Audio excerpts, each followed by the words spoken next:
Mondofine,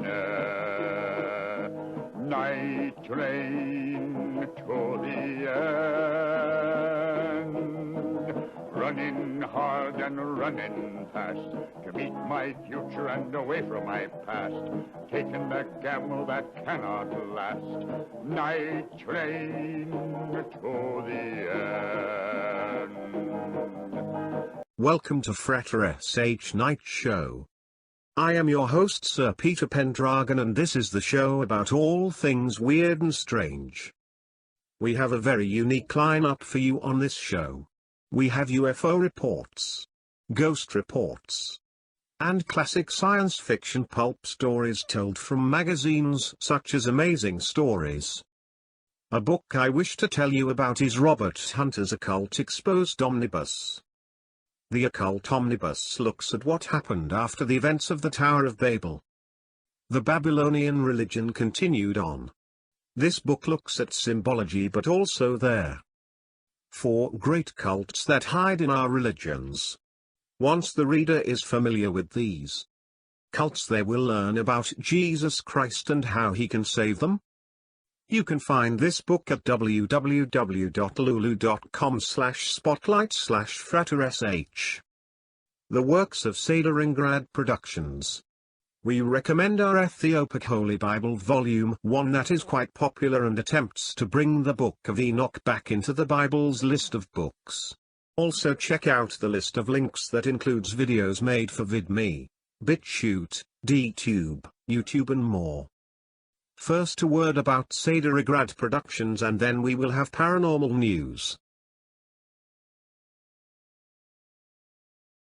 Welcome to Sederingrad Productions.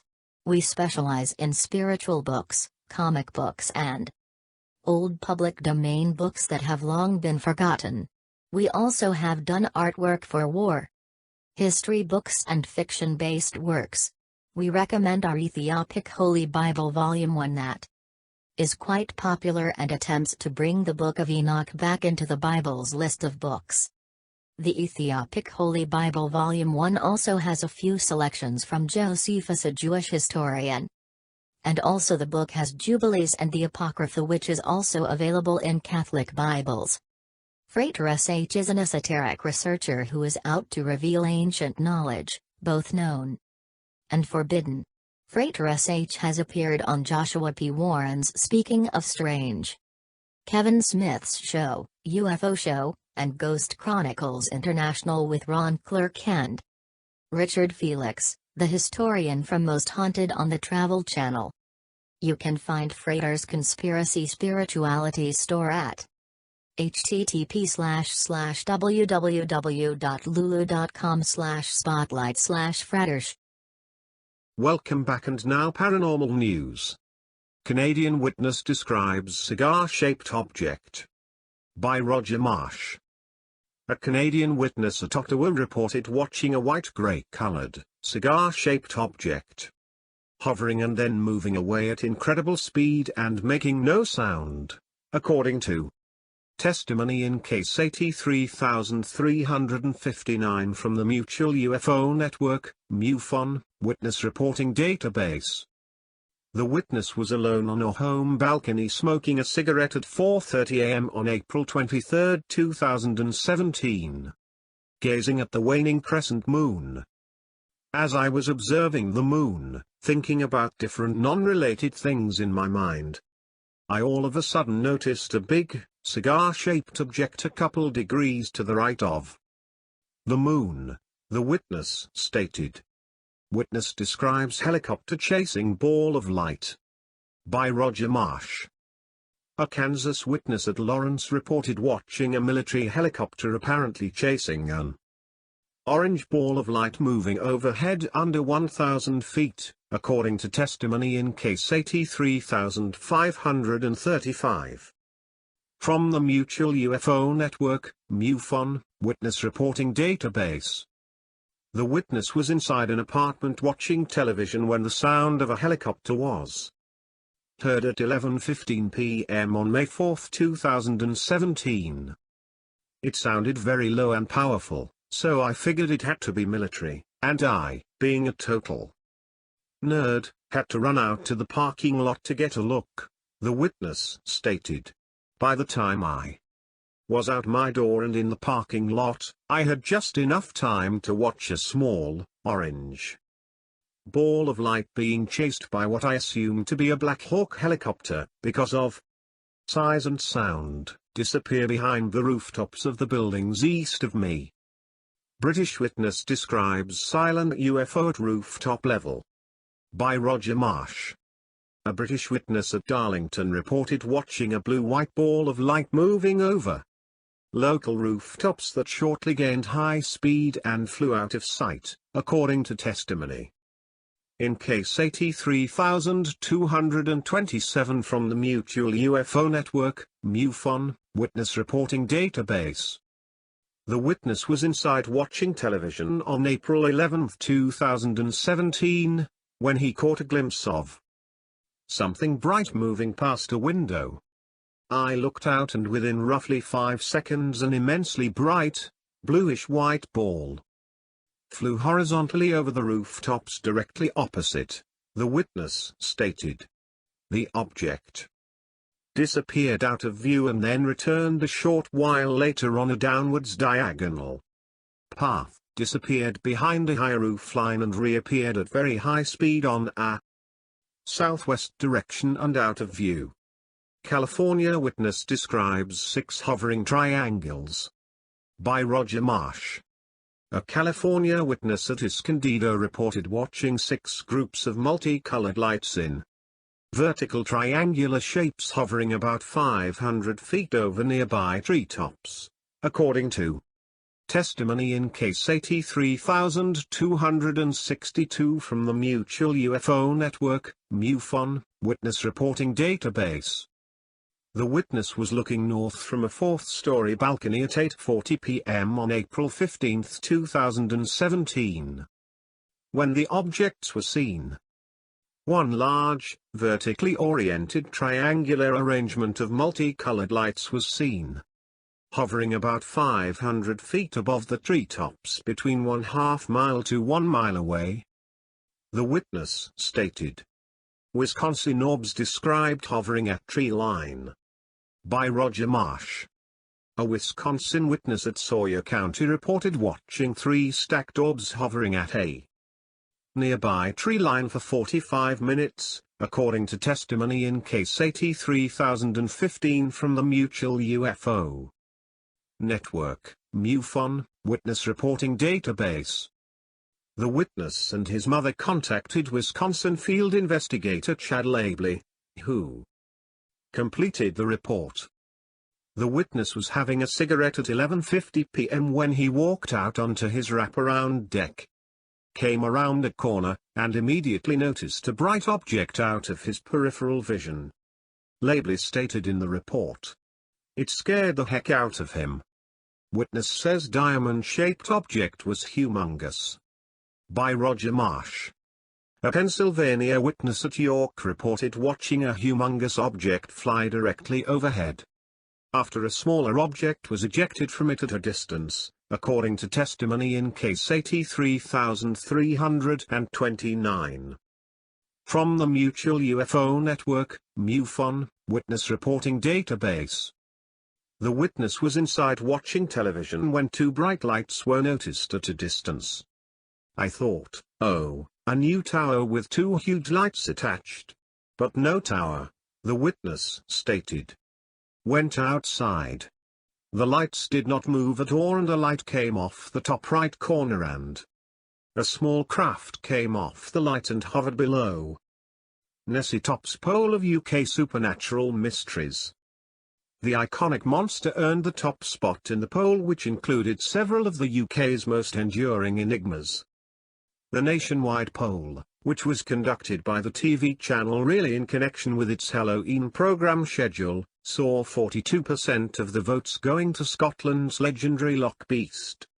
In second place on the poll was the Beast of Bodmin Moor in Cornwall, a creature thought to be a large cat that has been responsible for killing livestock in the southwest of England since their 1990s. Another popular choice among voters was the infamous Enfield poltergeist case, which saw a young girl being allegedly possessed by the spirit of an old man between 1977 and 1979. The peculiar case of the Overtown Bridge in West Dunbartonshire, from which dozens of dogs have inexplicably jumped to their deaths over the last 70 years, also made the list. Britain has stories of unexplained phenomena dating back centuries, but we have seen new mysteries unfold in more recent decades, said UK TV Play General Manager Richard Williams. We continue to be fascinated by the things we can't quite unravel. That's why we are celebrating the things we are at a loss to explain with our Halloween season. New footage of an alleged thylacine released. 3 researchers in Australia have recently revealed trail camera footage of the mysterious animal. Known as the Booth-Richardson Tiger Team, the trio had been monitoring a remote area of bushland in southern Tasmania for evidence of the elusive Tasmanian tiger, a carnivorous marsupial that was believed to have been hunted to extinction in the early part of the 20th century.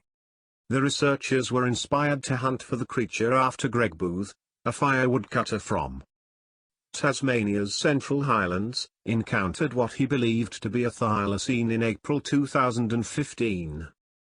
Now, after monitoring the area for over 2 years using 14 different cameras, the trio have come forward with footage of an unknown creature that was recorded at dusk on November 4, 2016. The video, which can be viewed below, has since gone viral. The footage contains 2 potential sightings, one of something close up to the camera at 2:45 and another around 15 seconds later, which shows a 4-legged animal walking in the distance. Bizarre life form caught on camera in Taiwan. A strange creature made up of a tangle of black vines has been filmed thrashing around on their ground. The organism, which was recorded by Huang Milan in Hsinchu, Taiwan, appears to consist of a massive black vine-like appendages that are able to move independently of one another. In the video, these can be seen undulating and wriggling around in a highly disconcerting manner. I found this on the ground and it caught my eye, said Huang. It was so strange and people said different things about it.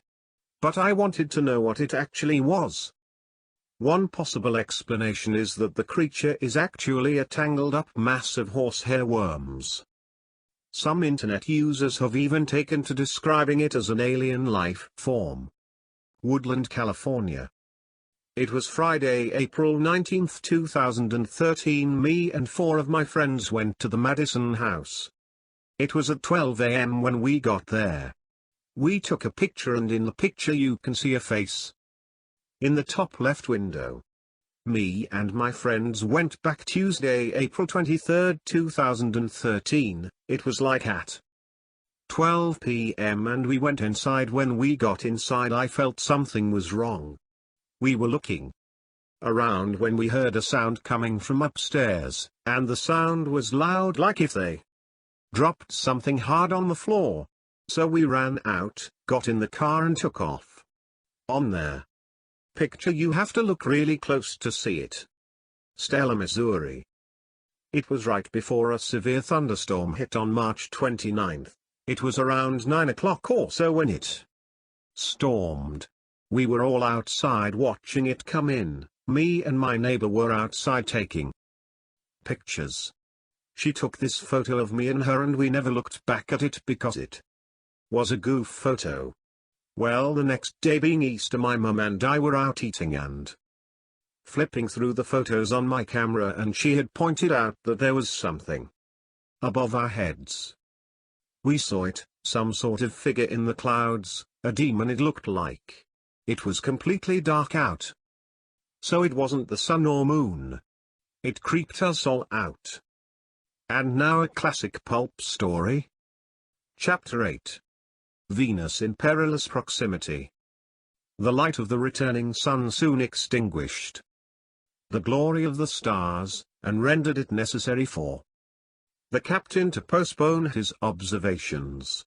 He had sought in vain for further trace of the huge disk that had so excited his wonder on the first, and it seemed most probable that, in its irregular orbit, it had been carried beyond the range of vision. The weather was still superb. The wind, after veering to the west, had sunk to a perfect calm. Pursuing its inverted course, the sun rose and set with undeviating regularity, and the days and nights were still divided into periods of precisely 6 hours each, a sure proof that the sun remained close to the new equator, which manifestly passed through Gourbi Island. Meanwhile the temperature was steadily increasing. The captain kept his thermometers close at hand where he could repeatedly consult it, and on the 15th he found that it registered 50 degrees centigrade in the shade. No attempt had been made to rebuild the Gourbi, but the captain and Ben-Zoof managed to make up quarters sufficiently comfortable in the principal apartment of the adjoining structure, where their stone walls, that at first afforded a refuge from the torrents of rain, now formed an equally acceptable shelter from the burning sun. The heat was becoming insufferable, surpassing the heat of Senegal and other equatorial regions. Not a cloud ever tempered the intensity of the solar rays, and unless some modification ensued, it seemed inevitable that all vegetation should become scorched and burnt off from the face of the island. In spite, however, of the profuse perspirations from which he suffered, Ben-Zoof, constant to his principles, expressed no surprise at the unwonted heat. No remonstrances from his master could induce him to abandon his watch from the cliff. To withstand the vertical beams of that noontide sun would seem to require a skill of brass and a brain of adamant, but yet, hour after hour, he would remain conscientiously scanning the surface of their Mediterranean, which, calm and deserted, lay out stretched before him. On one occasion, Servadac, in reference to Herr Orderly's indomitable perseverance, happened to remark that he thought he must have been born in the heart of equatorial Africa. To which Ben-Zoof replied, with the utmost dignity, that he was born at Montmartre, which was all the same.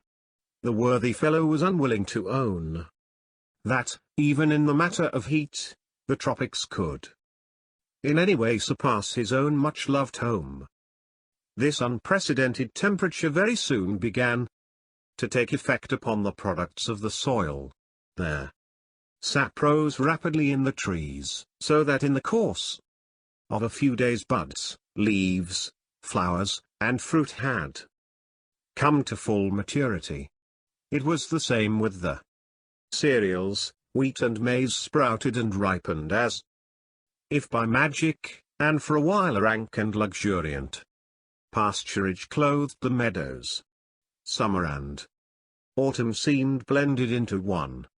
If Captain Sir Vadak had been more deeply versed in astronomy, he would perhaps have been able to bring to bear his knowledge that if the axis of the earth, as every thing seemed to indicate, now formed a right angle with the plane of the ecliptic, her various seasons, like those of the planet Jupiter, would become limited to certain zones, in which they would remain invariable. But even if he had understood their rationale of the change, the convulsion that had brought it about would have been as much a mystery as ever. The precocity of vegetation caused some embarrassment. The time for the corn and fruit harvest had fallen simultaneously with that of the haymaking, and as the extreme heat precluded any prolonged exertions, it was evident the population of the island would find it difficult to provide their necessary amount of labor.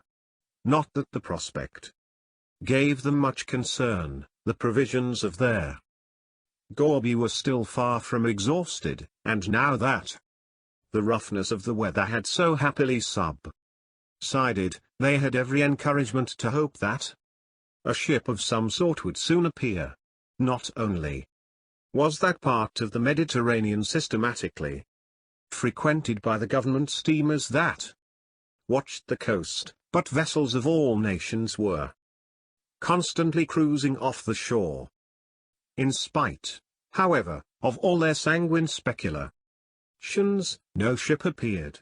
Ben Zoof admitted their necessity of extemporizing a kind of parasol for himself, otherwise he must literally have been roasted to death upon the exposed summit of their cliff.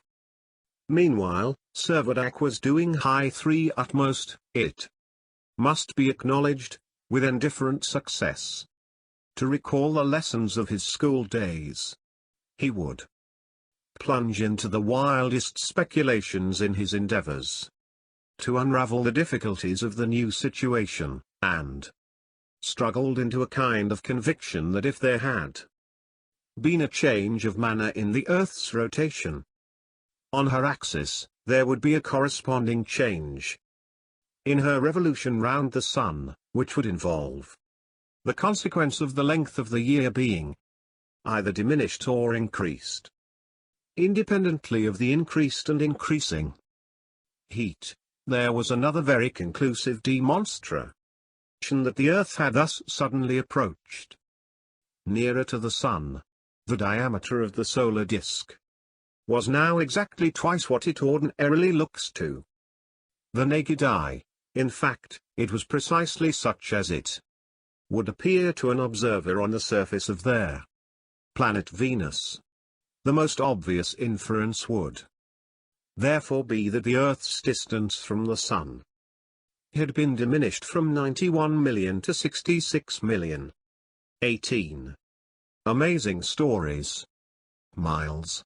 If the just equilibrium of the Earth had thus been destroyed, and should this diminution of distance still continue, would there not be reason to fear that the terrestrial world would be carried onwards to actual contact with the Sun, which must result in its total annihilation?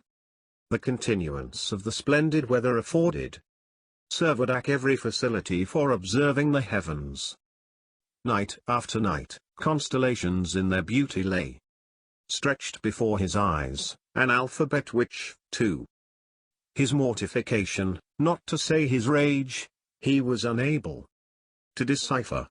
In the apparent dimensions of their fixed stars, in their distance, in their relative position with regard to each other, he could observe no change. Although it is established that our Sun is approaching the constellation of Hercules at their rate of more than 126 million miles a year, and although Arcturus is traveling through space at their rate of 54 miles a second, 3 times faster than the Earth goes round the Sun, yet such is the remoteness of those stars that no appreciable change is evident to the senses. The fixed stars taught him nothing. Far otherwise was it with the planets. The orbits of Venus and Mercury are within the orbit of their Earth, Venus rotating at an average distance of 66,130,000 miles from the Sun, and Mercury at that of 35,393,000.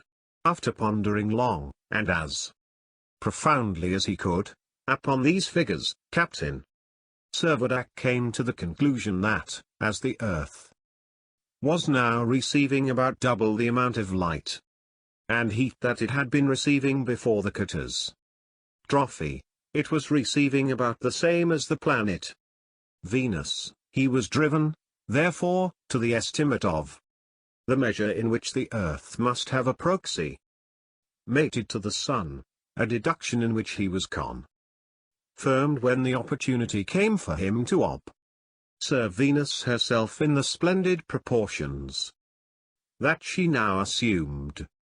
That magnificent planet which, as Phosphorus or Lucifer, Hesperus or Vesper, the evening star, their morning star, or the shepherd's star, has never failed to attract the rapturous admiration of their most indifferent observers, here revealed herself with unprecedented glory, exhibiting all the phases of a lustrous moon in miniature.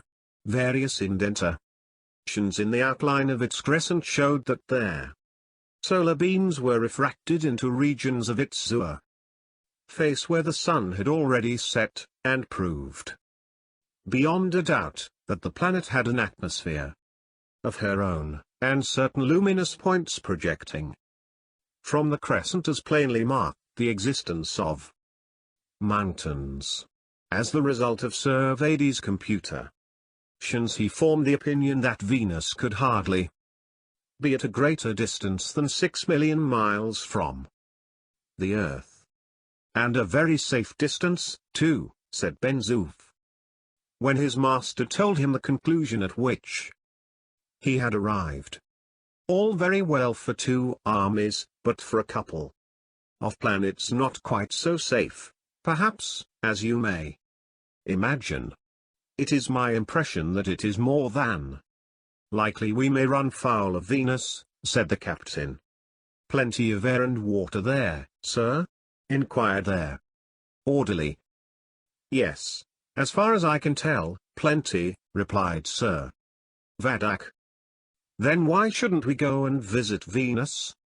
Sir Vadak did his best to explain that as the two planets were of about equal volume, and were traveling with great velocity in opposite directions, any collision between them must be attended with the most disastrous consequences to one or both of them.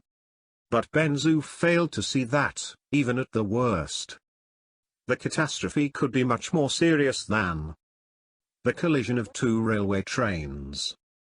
The captain became exasperated. You idiot! He angrily exclaimed, cannot you understand that the planets are traveling 1,000 times faster than the fastest express, and that if they meet, either one or the other must be destroyed? What would become of your darling Montmartre then? The captain had touched a tender chord. For a moment Ben-Zoof stood with clenched teeth and contracted muscles, then, in a voice of real concern, he inquired whether anything could be done to avert the calamity. Nothing whatever, so you may go about your own business, was the captain's brusque rejoinder. All discomfited and bewildered, Ben-Zoof retired without a word. During the ensuing days the distance between the two planets continued to decrease, and it became more and more obvious that the Earth, on her new orbit, was about to cross the orbit of Venus. Throughout this time the Earth had been making a perceptible approach towards Mercury, and that planet, which is rarely visible to the naked eye, and then only at what are termed the periods of its greatest eastern and western elongations, NW, appeared in all its splendor. It amply justified their epithet of sparkling which the ancients were accustomed to confer upon it, and could scarcely fail to awaken a new interest. The periodic recurrence of its phases, its reflection of the sun's rays, shedding upon it a light and a heat 7 times greater than that received by the earth, its glacial and its torrid zones, which, on account of the great inclination of the axis, are scarcely separable, its equatorial bands, its mountains 11 miles high, were all subjects of observation worthy of their most studious regard. But no danger was to be apprehended from Mercury. With Venus only did collision appear imminent. By the 18th of January the distance between that planet and the Earth had become reduced to between 2 and 3 millions of miles, and their intensity of its light cast heavy shadows from all terrestrial objects. It might be observed to turn upon its own axis in 23 hours 21 minutes, an evidence, from the unaltered duration of its days, that the planet had not shared in their disturbance. On its disk the clouds formed from its atmospheric vapor were plainly perceptible, as also were the 7 spots, which, according to Bayan Chini, are a chain of seas. It was now visible in broad daylight. Bonaparte, when under the Daruk Tory, once had his attention called to Venus at noon, and immediately hailed it joyfully, recognizing it as his own peculiar star in the ascendant. Captain Servadac, it may well be imagined, did not experience the same gratifying emotion.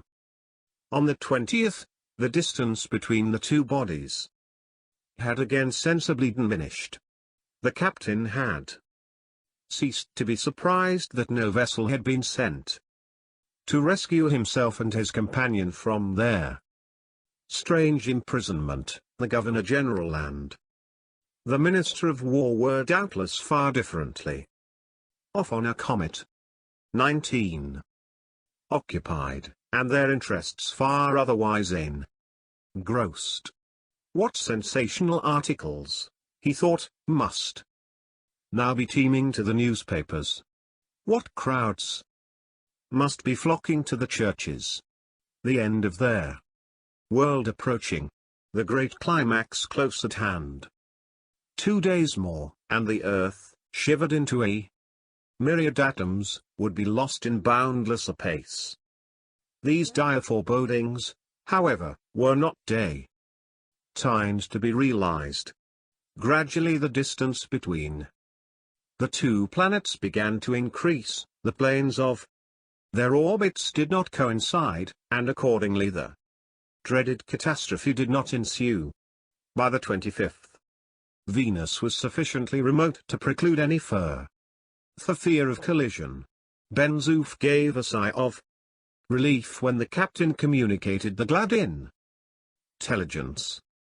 Their proximity to Venus had been close enough to demonstrate that beyond a doubt that planet has no moon or satellite such as Cassini, Shortman, Limoges, Montbaron, and some other astronomers have imagined to exist. Had there been such a satellite, said Servadac, we might have captured it in passing. But what can be there? Meaning, he added seriously, of all this displace meant of the heavenly bodies? What is that great building at Paris, Captain? With the top like a cap? Asked Ben-Zoof. Do you mean the observatory? Yes, the observatory. Are there not people living in the observatory who could explain all this? Very likely, but what of that? Let us be philosophers, and wait patiently until we can hear their explanation. Servadac smiled. Do you know what it is to be a philosopher, Ben-Zoof? He asked. I am a soldier, sir, was the servant's prompt rejoinder, and I have learnt to know that what can't be cured must be endured. The captain made no reply, but for a time, at least, he desisted from puzzling himself over matters which he felt he was utterly incompetent to explain. But an event soon afterwards occurred, which awakened his keenest interest. About 9 o'clock on the morning of the 27th, Ben-Zoof walked deliberately into his master's apartment, and, in reply to a question as to what he wanted, announced with the utmost composure that a ship was in sight. A ship! Exclaimed Servadac, starting to his feet. A ship! Ben-Zoof, you donkey! You speak as unconcernedly as though you were telling me that my dinner was ready. "Are we not philosophers, Captain?" said their orderly. But the captain was out of hearing. Chapter 9. Inquiries unsatisfied. Fast as his legs could carry him, Servadac had made his way to the top of the cliff.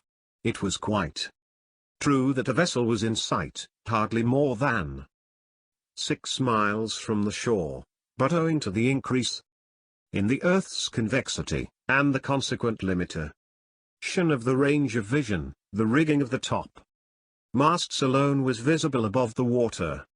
This was enough, however, to indicate that the ship was a schooner, an impression that was confirmed when, 2 hours later, she came entirely in sight. "The Dobryna!" exclaimed Servadac, keeping his eye unmoved at his telescope. "Impossible, sir," rejoined Ben Zoof, "there are no signs of smoke." "The Dobryna?" repeated the captain, positively. "She is under sail, but she is Count Timasheff's yacht." He was right. If the Count were on board, a strange fatality was bringing him to the presence of his rival. But no longer now could Servadac regard him in the light of an adversary. Circumstances had changed, and all animosity was absorbed in the eagerness with which he hailed their prospect of obtaining some information about their recent startling and inexplicable events. During their 27 days that she had been absent, their Dobryna, he conjectured, would have explored their Mediterranean, would very probably have visited Spain, France, or Italy, and accordingly would convey to Gourbi Island some intelligence from one or other of those countries. He reckoned, therefore, not only upon ascertaining the extent of the late catastrophe, but upon learning its cause. Count Timasheff was, no doubt, magnanimously coming to the rescue of himself and his orderly. The wind being adverse, the Dobryna did not make very rapid progress, but as the weather, in spite of a few clouds, remained calm, and the sea was quite smooth, she was enabled to hold a steady course. It seemed unaccountable that she should not use her engine, as whoever was on board would be naturally impatient to reconnoiter the new island, which must just have come within their view. The probability that suggested itself was that the schooner's fuel was exhausted. Servadac took it for granted that the Dobryna was endeavoring to put in. It occurred to him, however, that the Count, on discovering an island where he had expected to find the mainland of Africa, would not unlikely be at a loss for a place of anchorage. The yacht was evidently making her way in the direction of the former mouth of the Shelif, and the captain was struck with the idea that he would do well to investigate whether there was any suitable harbor towards which he might signal her. Zephyr and Galette were soon saddled, and in 20 minutes had carried their riders to their western extremity of the island, where they both dismounted and began to explore the coast. They were not long in ascertaining that on their farther side of the point there was a small well-sheltered creek of sufficient depth to accommodate a vessel of moderate tonnage. A narrow channel formed a passage through the ridge of rocks that protected it from the open sea, and which, even in the roughest weather, would ensure the calmness of its waters. Whilst examining the rocky shore, the captain observed, to his great surprise, long and well-defined rows of seaweed, which undoubtedly betokened that there had been a very considerable ebb and flow of the waters, a thing unknown in the Mediterranean, where there is scarcely any perceptible tide. What, however, seemed most remarkable, was the manifest evidence that ever since the highest flood, which was caused, in all probability, by the proximity of the body of which the huge disk had been so conspicuous on the night of the 31st of December, the phenomenon had been gradually lessened. 20. Amazing stories. And in fact was now reduced to the normal limits which had characterized it before the convulsion. Without doing more than note the circumstance, Servadac turned his entire attention to the Dob Rhina, which, now little more than a mile from shore, could not fail to see and understand his signals. Slightly changing her course, she first lowered her mainsail, and, in order to facilitate the movements of her helmsman, soon carried nothing but her two topsails, brigantine and jib. After rounding their peak, she steered direct for the channel to which Servadac by his gestures was pointing her, and were not long in entering the creek. As soon as the anchor, embedded in the sandy bottom, had made good its hold, a boat was lowered. In a few minutes more Count Timushkov had landed on the island. Captain Servadac hastened towards him.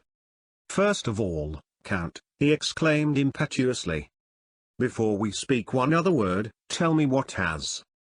The Count, whose imperturbable composure presented a singular contrast to the French officer's enthusiastic vivacity, made a stiff bow, and in his Russian accent replied, "First of all, permit me to express my surprise at seeing you here. I left you on a continent, and here I have the honor of finding you on an island. I assure you, Count, I have never left the place.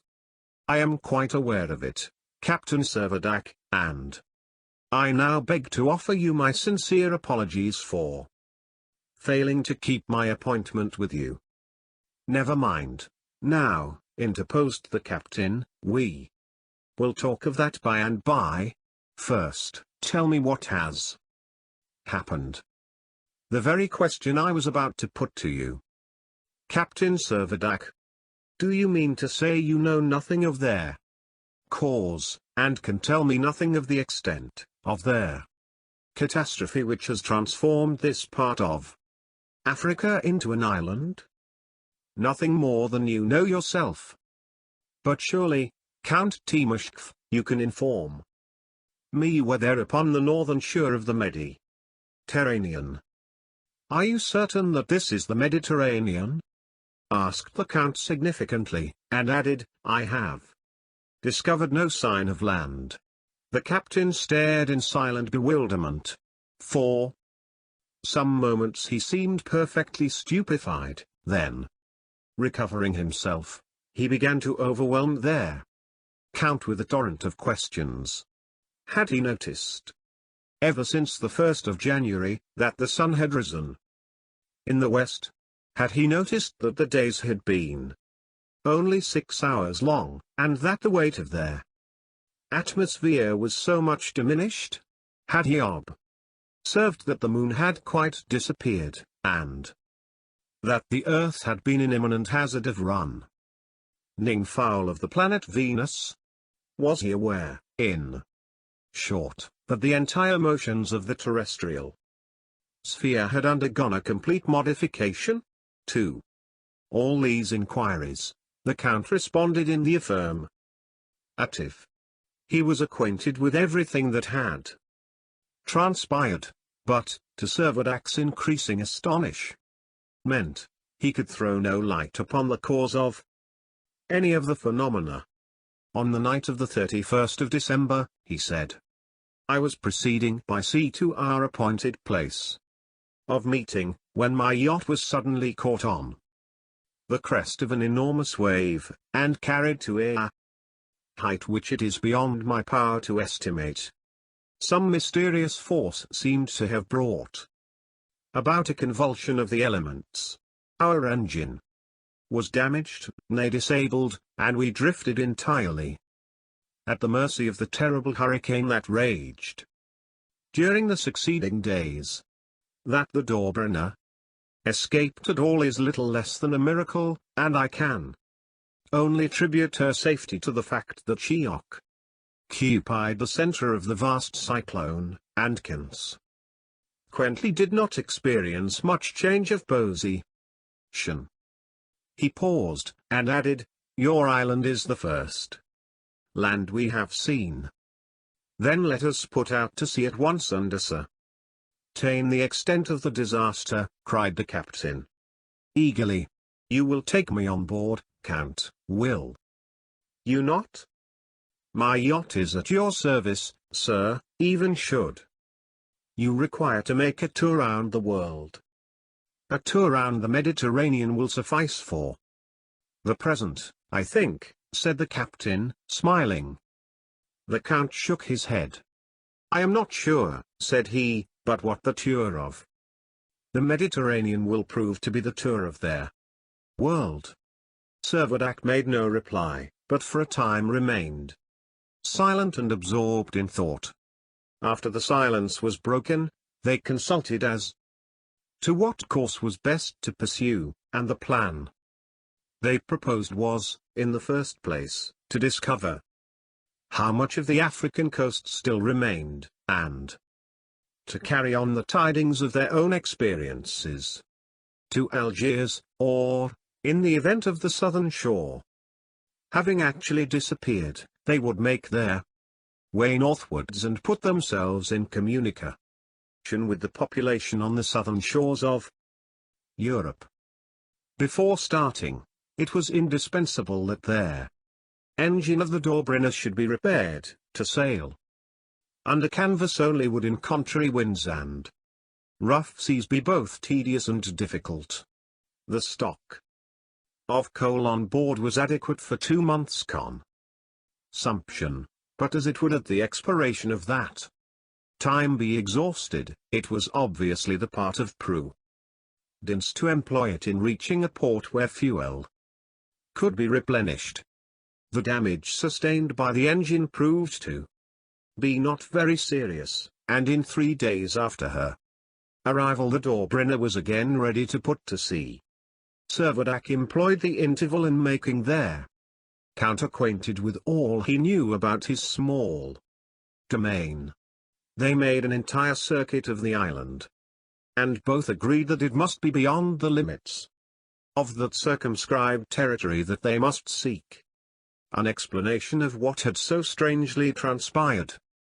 It was on the last day of January that the repairs of the schooner were completed.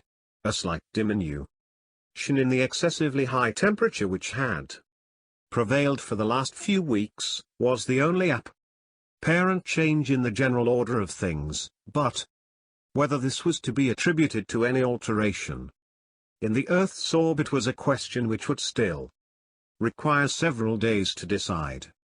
The weather remained fine, and although a few clouds had accumulated and might have caused a trifling fall of their barometer, they were not sufficiently threatening to delay the departure of the Dauberna.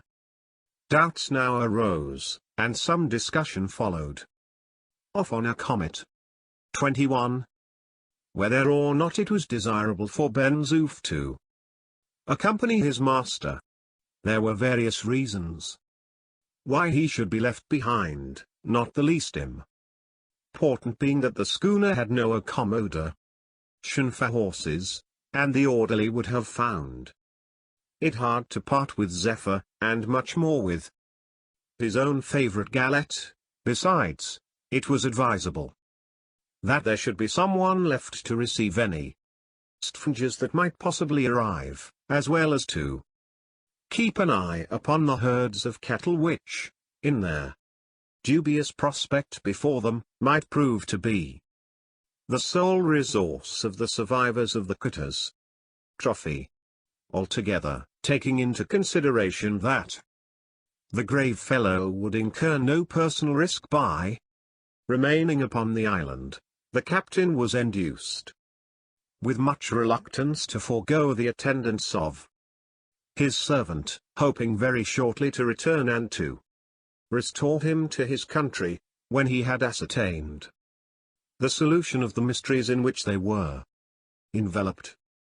On the 31st, then, Ben-Zoof was invested with governor's powers, and took an affecting leave of his master, begging him, if chance should carry him near Montmartre, to ascertain whether the beloved mountain had been left unmoved. Farewells over, the Dobryna was carefully steered through the creek, and was soon upon the open seas. That was our show, and thank you all. Vid me thanks to Frater S. Agent God.